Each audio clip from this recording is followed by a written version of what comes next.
All right, welcome everyone. So today we're doing something a little different. We're not just telling you a story, we're actually cracking open a blueprint. A blueprint from the Zohar that basically maps out the entire history and future of, well, everything. We're talking about the secret history of the world, from its very first stable build all the way to its ultimate perfected reboot. And this right here is our anchor point. It all starts with this one passage. Rabbi Yitzhak basically hands us the whole schematic. He lays out three key phases, right? First, this era of pure perfection that came from Seth, Adam's third son. Then, things go wrong. A deep corruption infects the whole system. And finally, we get Noah. And the Zohar makes a huge point here. Noah doesn't just survive the flood, he actively establishes a repair, a tikkun, for the entire world. So you see, this isn't just some old story. It's a system schematic for reality. Exactly. So to really get this schematic, we're going to follow that exact cosmic arc. Here's the plan. We'll start with why the world can even exist, the basic architecture. Then we'll jump into that perfect first version, the age of pure code. We'll watch how malware gets in and crashes everything. Then we'll look at Noah, the great rebuilder, and his recovery plan. And we'll end by looking at the ultimate system repair and what it really means for death to be, well, swallowed forever. Okay, so let's start at the very, very beginning. I mean, before the beginning. Before our universe could even hold itself together. Before there was matter or time as we think of it, some kind of foundational principle had to be set up. It's kind of like you need a perfectly running physics engine before you can even think about loading the game. Without that cosmic law in place, creation just can't happen. And the source for this idea is just wild. It comes from the Sifra Deeds in Yudah, the Book of Concealment. This is one of the oldest, most cryptic parts of the Zohar, and it talks about this principle called the metkala, which literally just means the balance. And get this, it's not a metaphor. It's described as a literal cosmic law. The text says that before this balance was in place, worlds were created, but they were totally unstable. They couldn't hold themselves together and shattered instantly. The mystics even had a code name for these failed universes. They called them the primordial kings who died. Now, these kings weren't actual people. They were worlds of tohu, of pure chaos. Think of them as just raw, incredibly powerful blasts of divine light, but they weren't connected to each other. The Zohar's term is that they weren't face-to-face. Their energies were totally unbalanced, isolated. And because of that, they just couldn't contain their own light. They blew apart.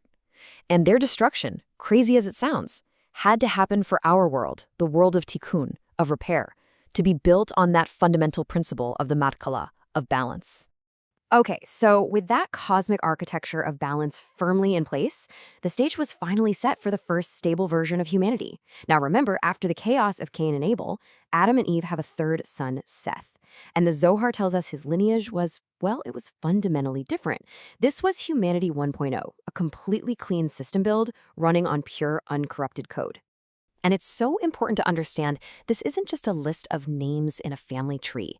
What the Zohar is describing here is a direct, uncorrupted transmission of spiritual data. From Adam to Seth, from Seth to Enosh, and on down the line, each generation was receiving and passing on this pure, stable code. I mean, they were living in a state of direct communion with the divine, a kind of perfect spiritual reality without all the static and noise that we have to deal with today. So what was the vibe of this era? What was the dominant spiritual energy? Well, the Sifra that defined it was chesed, pure, unbounded, flowing loving-kindness. If you had to picture it, imagine a radiant, pure white light just filling everything. This was a world that operated on grace. The primary force in the system was connection, giving, expansion. You didn't really need harsh judgment because the system itself was just flawless. It was a world built on love. Right. If we put on our cosmic engineering hats, this was the ideal state. The spiritual code from Seth? Totally stable. The interface between people and the divine? Perfect. It was like a flawless fiber optic connection with zero lag. There was no spiritual entropy. The system wasn't breaking down over time. The flow of life and wisdom was direct, it was pure. It was a perfect, self-sustaining spiritual ecosystem. And that, of course, brings us to the big question. If the system was so perfect, if the code was so clean, how did it all go so spectacularly wrong? How does a flawless operating system suddenly crash and burn? Well, it happens when a new, unbalanced force gets introduced into the equation. So every force needs a counterbalance, right? That expansive, loving energy of chesed needed the contracting, defining energy of Gevarah. That's the sifra of judgment, of severity, of discipline. It's what you need to maintain that cosmic balance. Now, Gevarah itself isn't evil, not at all. It's the force that creates boundaries, that gives things form, that makes sure there are consequences. But the Zohar explains that the generations after Jared, they started tapping into this force in a raw, untempered way. Gevarah, without the love of chesed to balance it, just becomes pure destructive power. And you can just picture it, that radiant white light being consumed by these dark, fiery reds and blacks. Here's a fun way to think about it, like a video game. In the early levels, with Seth's generations, the knowledge you could unlock was all about the arts of life. The tools you could make were things like plows, musical instruments. The whole world state was order and harmony. But then a virus gets introduced, a piece of malware, corrupted knowledge. And this new knowledge wasn't about building things up, it was about tearing them down. The Zohar says they learned to wage war with spears and swords. Suddenly, clouds are being turned into weapons, and the whole world level just degrades from purity straight into chaos and violence. And the Zohar actually points to the source of this malware. It talks about the Nephilim, the fallen ones. In our video game analogy, these guys are the super bosses who unleashed the corrupted code into the game's programming. They are the personification of this new, unbalanced Gevorah, power without any kindness, knowledge without any wisdom. And they spread this destructive program all through the human system, until you get to a state where, as the verse says, violence filled the earth. The system was terminal. A total collapse was pretty much guaranteed. And this is where Noah comes in. But the Zohar wants us to see him as something more than just a survivor. He's the system administrator. He's the cosmic engineer who got tasked by the Creator to reboot a world that had catastrophically failed. He is the one who established a repair, a tikkun, for all of creation. Yeah, the key is to look at the whole flood story through this technical lens. So, step 1, preserve the seed. The ark is way more than just a boat. It's a biological backup drive. Noah is gathering the kernel, the essential code of every living thing you'd need for a system restore. Step 2, system purge. The flood is a total but necessary hard reset. It's like wiping the hard drive and reinstalling the OS for the whole planet, getting rid of all the corrupted data. Step 3, cultivate the earth. After the reset, Noah starts the slow process of reinstalling the clean operating system by planting, by working the soil. And finally, step 4, establish a new order. That's the covenant, the new user agreement between God and humanity, setting new rules for the rebooted world. And this whole act of rebuilding is now governed by a new sephira, Tiferet. It means beauty, harmony, balance. Tiferet is the perfect blend of the two forces that came before it. It takes the loving kindness of Chesed and mixes it with the strict judgment of Gevorah. So it's not the pure, open expansion of the first stage, and it's not the unchecked destruction of the second. It's this hard-won harmony of a system that crashed and has been carefully, lovingly put back together. The whole visual palette changes here. It shifts to these earthy greens and golds, a symbol of new growth and restored balance. And this brings us to one of the deepest ideas in the Zohar. The text zooms in on that verse, Noah, a man of the soil, and explains that his main act of repair, his tikkun, was lamiflach v'liti kana ara, to work and to repair the earth itself. And this teaches us something so important. Spiritual repair isn't just some abstract idea in your head. No, it's done through real, tangible, physical, grounding work. It's about taking a world of chaos and actively, physically creating an order of tiferet, of harmony, right here on the ground. But here's the thing. As incredible as Noah's work was, it was really just a patch. It wasn't a permanent fix.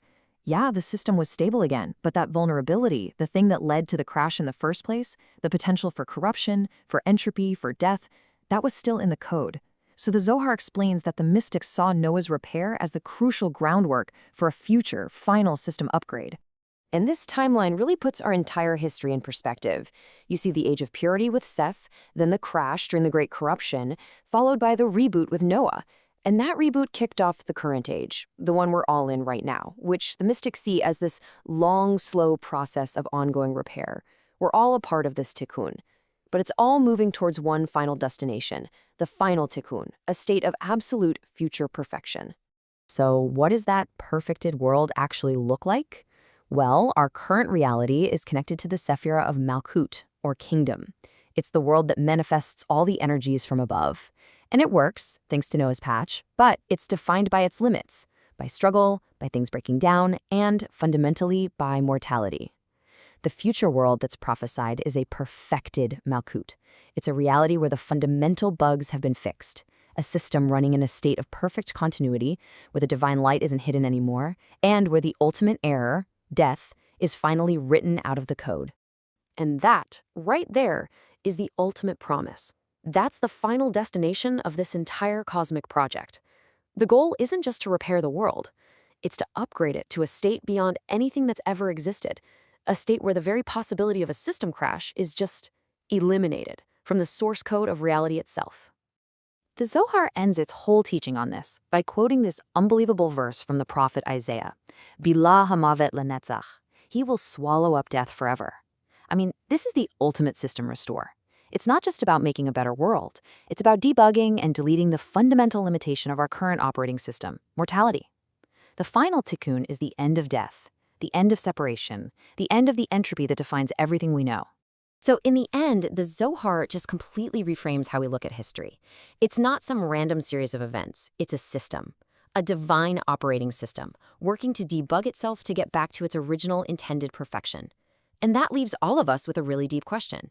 If we're all participants in this ongoing tikkun, this cosmic repair, then every single thing we do matters. Every thought, every word, every action is another line of code. So the question is, what code are you writing in the world today? Is it code that adds to the chaos, or is it code that helps with the repair? Wow. From a system on the brink of collapse to a careful reboot, all the way to a future where the idea of a system crash is just gone, it's really an incredible story of hope, repair, and ultimate perfection.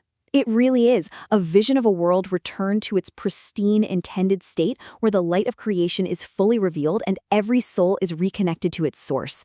Thank you for joining us for this complete journey through the Pardes. We hope these ancient truths help you and your family improve your own dimensions this week. And hey, if you enjoyed this full chapter deep dive, please like, subscribe, and share which part of the journey touched your soul in the comments. We'll see you in the next chapter.